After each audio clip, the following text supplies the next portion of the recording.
আজকে এই স্মরণ সভায় সভাপতি এবং যাকে ঘিরে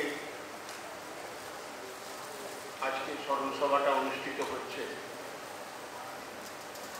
শ্রদ্ধেয় শিক্ষক মনীষী মোহন নন্দীকে আমার আন্তরিক শ্রদ্ধা আমি প্রথমেই নিবেদন করছি। আপনাদের কাছে তার জীবন এবং জীবনের বহুমুখী কার্যকলাপ নিয়ে আমি বলবার ধৃষ্টতা প্রদর্শন করতে পারি না। আপনারা দৈনন্দিন জীবনে বছরের পর বছর, দিনের পর দিন তাকে কাছ থেকে দেখেছেন। তার সাহচর্যে আপনারা অনেক কিছু তার কাছ থেকে বিনিময় করতে পেরেছেন। আমি সে অর্থে অনেকখানি দূরে থাকি। আমার যেটুকু আলোচনা সেটা হচ্ছে ফোন আলাপের মতো। আজকে সভায় দাঁড়িয়ে আমি একটা কথা বলবো, আমার একটা আক্ষেপের কথা। সেটা হচ্ছে দেখা হলো না, কথা হলো না, শোনা হলো না, বলা গেল না। এই আক্ষেপটা আমার চিরকাল থেকে যাবে। অনেক রাতে হয়তো উনি কর্মব্যস্ত থাকতেন, অনেক রাতে ওনার সঙ্গে ফোনে কথাবার্তা হতো।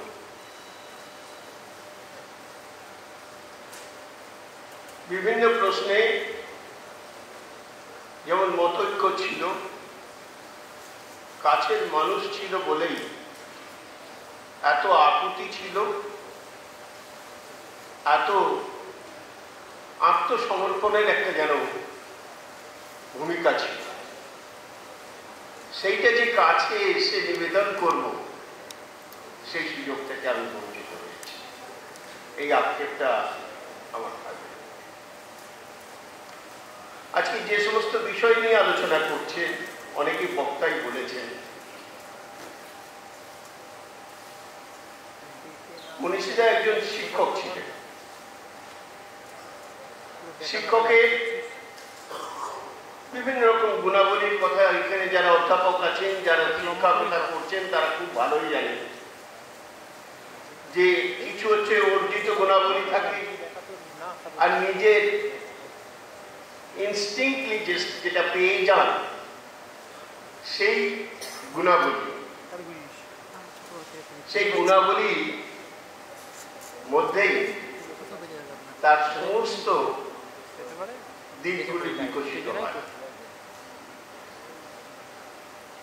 শুধু ওই শিক্ষা কেন্দ্রেই তিনি যে শিক্ষা দিচ্ছেন তা নয়, সমাজেরও তিনি আদর্শস্থানীয় শিক্ষক হয়ে উঠতে পারেন, এরকম বহু শিক্ষক আছে। মনীষী মোহন নন্দী তাদের মধ্যেই পড়েন আমাদের মনীষিকা। তিনি শিক্ষকতা বলতে কি বোঝা সেটা তিনি মর্মার্থ বুঝেছিলেন। তার নির্দিষ্ট একটা আদর্শের প্রতি টান, আদর্শের প্রতি দৃঢ় প্রত্যয় থেকে, এবং সেই আদর্শ একটা নতুন সমাজ গঠনের একটা আদর্শ তার মধ্যে কাজ করে চলত। সেই টানে একদিকে শিক্ষার অগ্রগতি চাইতেন, আরেকদিকে মানুষের দৈনন্দিন জীবনের যে মানসিক যে চর্চা, সেই সাংস্কৃতিক চর্চাটার মধ্যেও নিয়োজিত থাকতেন। আজকে যারা এই মহতী অনুষ্ঠানের আয়োজন করেছেন, এই স্মরণ সভার আয়োজন করেছেন, শোক মহতী উৎসব নয়, স্মরণসভাটাও মহতী উৎসব নয়, কিন্তু এইভাবে তার জীবন সম্বন্ধে যে চর্চার আয়োজনটা করেছে এই অশোকনগর কল্যাণগড় শিশু উৎসব কমিটি, একটাই কারণ, এই শিশু উৎসবের তিনি ছিলেন একজন প্রতিষ্ঠাতা। অর্থাৎ তিনি একটা সংস্কৃতিতে বিশ্বাস করতেন, তিনি একটা দর্শনে বিশ্বাস রাখতেন, যে দর্শন সমস্তটাকে পাল্টানোর কথা বলে, পৃথিবীটাকে বোঝার কথা বলে, মানুষের দুঃখ জ্বালার অবসানের কথাবার্তা বলে, আর তার সাথে সাথে একটা বিকাশের কথা বলে, যে বিকাশটা হচ্ছে শিশুদের বিকাশ, সাংস্কৃতিক বিকাশ, শিক্ষার বিকাশ, সামাজিক পরিবেশের বিকাশ, এই সমস্তগুলোই মধ্যেই কাজ করাই হচ্ছে তার একটা অন্যতম উদ্দেশ্য ছিল। তার ওই মতাদর্শগত অবস্থান থেকেই তিনি এই কাজগুলোর ক্ষেত্রে করার ক্ষেত্রে একটা তার মধ্যে উদ্দীপনা পেতেন, একটা নতুন উদ্যম পেতেন। তাই এই বয়সেও তিনি ছিলেন অতি সক্রিয়, ওই মতাদর্শ থেকেই হল সক্রিয়তা, আর জীবন তাকে সক্রিয় করে তোলে। একটা উদ্বাস্তু পরিবার, অর্থাৎ ছিন্নমূল পরিবার, ছিন্নমূল হয়ে যাওয়া, মূল থেকে ছিন্ন হয়ে গিয়ে আবার একটা নতুন বৃক্ষ স্থাপন করা, একটা পরিবার বসানো, একটা অঞ্চলকে তৈরি করা, এটা যে কত কঠিন কাজ। অশোকনগর কল্যাণগড়ে কয়েকজনকে শুধু প্রতিক্ষেপ বললে পরে হবে না। শুধুমাত্র আমি কয়েকজন সীমিত পরিষদের নাম করতে চাই না, সমগ্র অশোকনগর কল্যাণগড়বাসী আজকে এই একটা জায়গায় এসে উপনীত হয়েছেন।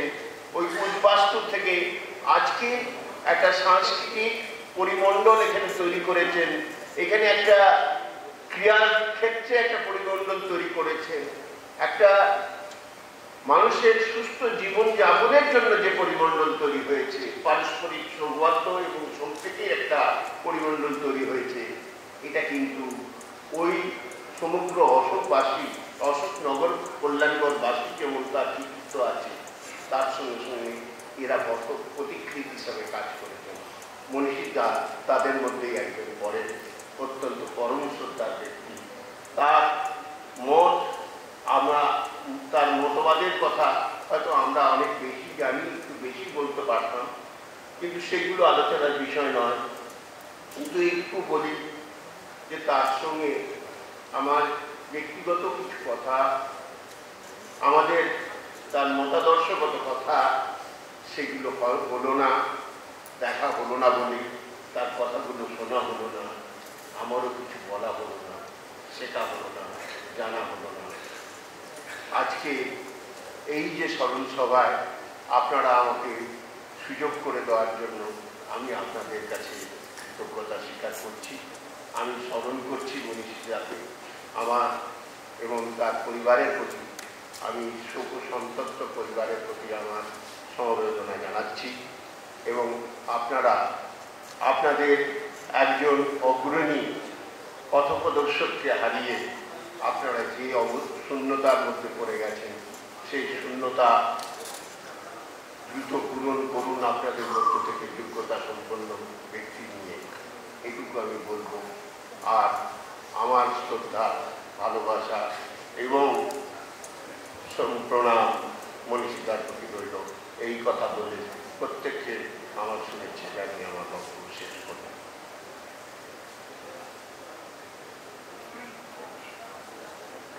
অশোকনগর কল্যাণগড়ের নাগরিক আন্দোলনের একটি সংগঠন সংযুক্ত নাগরিক সমিতি। এই সমিতিতে দীর্ঘদিন কাজ করেছেন মনীষী নন্দী মহাশয়, আমাদের মনীষী স্যার।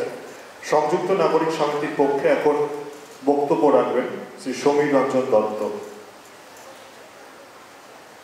আমি সমীর রঞ্জন দত্ত মহাশয়কে আসার জন্য অনুরোধ করব এবং আবারও বলবো সকল বক্তাদের তাদের বক্তব্য যতটা সম্ভব সংক্ষিপ্ত করা যায়, কারণ এখানে অনেকেই বলবেন।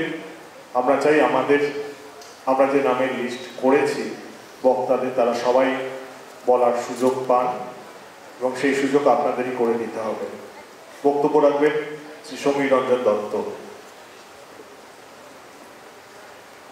মাননীয় সভাপতি, মঞ্চের ভূমিষ্ঠ মনীষী মোহন নন্দীর অনুরাগী ব্যক্তিত্ব যারা আছেন এবং আজকের সভায় উপস্থিত সুদীপ ব্যক্তিগণ, আমি মনীষীদা বলে ডাকতাম। আমার যখন 8-9 বছর বয়স, তখন থেকে মনীষীদা রাজনৈতিক আন্দোলনে যুক্ত হয়ে আমাদের অঞ্চলে, আমাদের বাড়িতে এবং আরো অনেক বাড়িতে আত্মগোপন করতেন। অ্যাকচুয়ালি মনীষীদা ডাকছি, কিন্তু আমার কাকার সমসাময়িক এবং মনীষী কাকাই ডাকা দরকার। যাই হোক, এখানে অনেক বক্তা মনীষীদার সম্পর্কে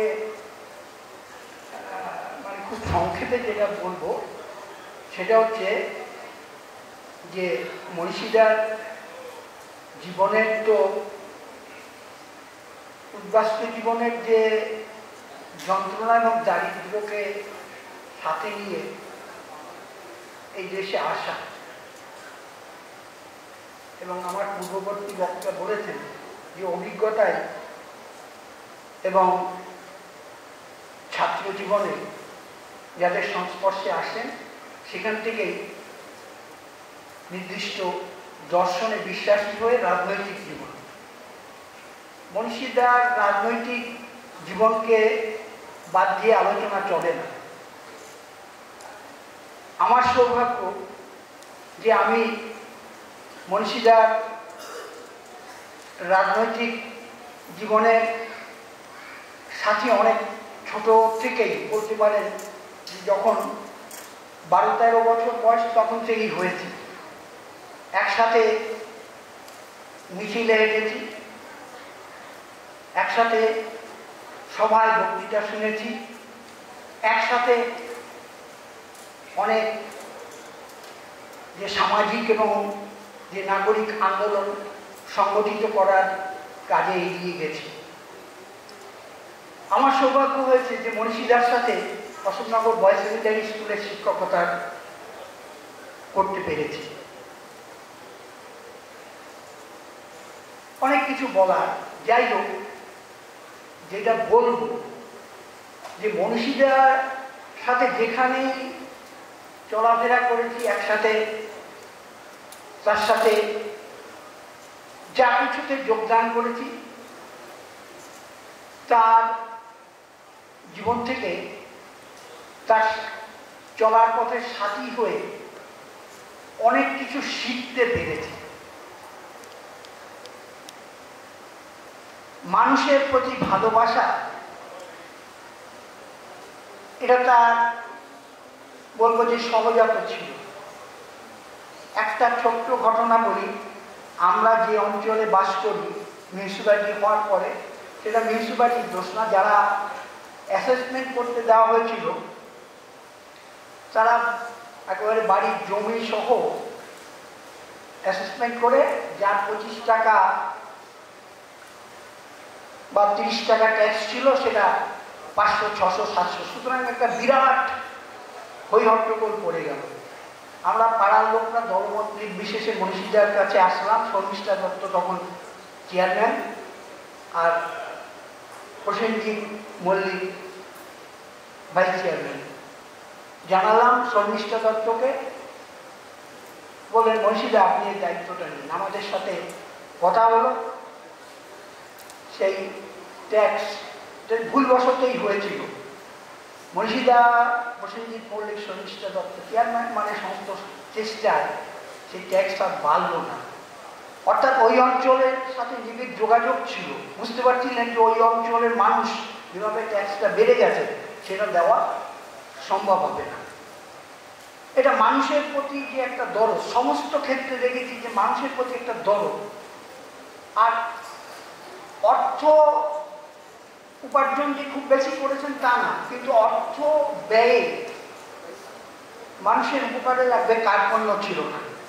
যাই হোক, বেশি বলার সুযোগ নেই।